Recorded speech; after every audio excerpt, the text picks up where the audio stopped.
a perfect ending to an imperfect system. The BCS era is over, but not without a final bang.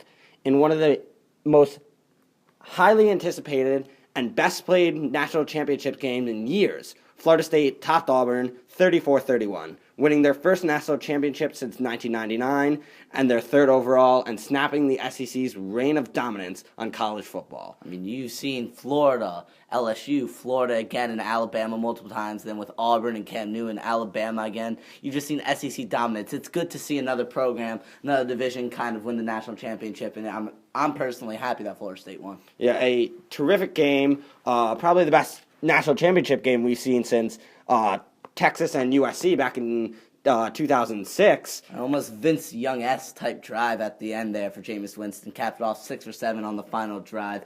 I believe 67 or so yards, and the touchdown to Kelvin Benjamin with 4 catches on the day, that obviously being his biggest catch. Really a wild ending to a great game. Yeah, the big plays in the final drive obviously came to Rashard Green. He had the big run after Chris Davis and another Auburn defender hit into each other, and Green was able to run downfield. Davis also had the pass interference in the end zone. And finally let the touchdown actually to Kelvin Benjamin. He was guarding him on the touchdown play, but nothing he could do there. So a very rough ending to Chris Davis, who obviously had the big run back against Alabama.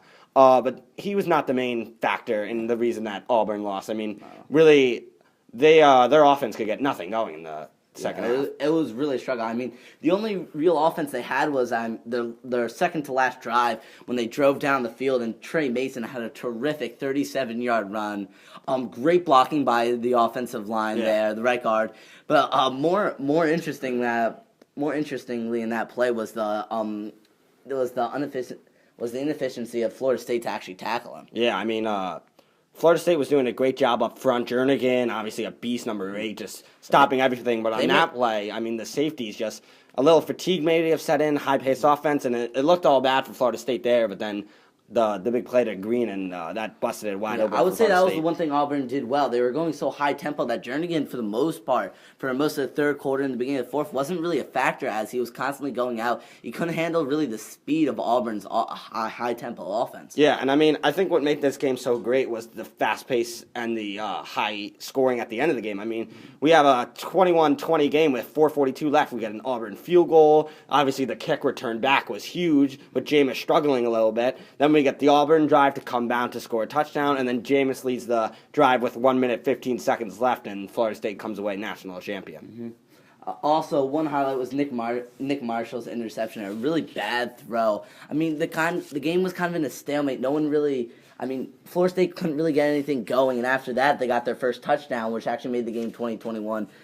With a pass to Chad Abram for an 11-yard score. And I feel like that pass was really... I mean, it wasn't really... important at the time, but when you look back, definitely a game changer. Really shifted momentum. Florida State got their offense kind of going. Jameis Winston got some passes under his belt, and I think that was really an important moment in the game. Yeah, that interception by Marshall looked like he almost predetermined where he was going to throw as he was going back, and just really forced it. Didn't even look at the coverage there, double teamed, and just a really poor throw that led to the Florida State score, as you alluded to, and that set the game to a 1-point game, and then we had one of the best fourth quarters, I think, in recent history. Mm-hmm. Truly amazing drives by both teams.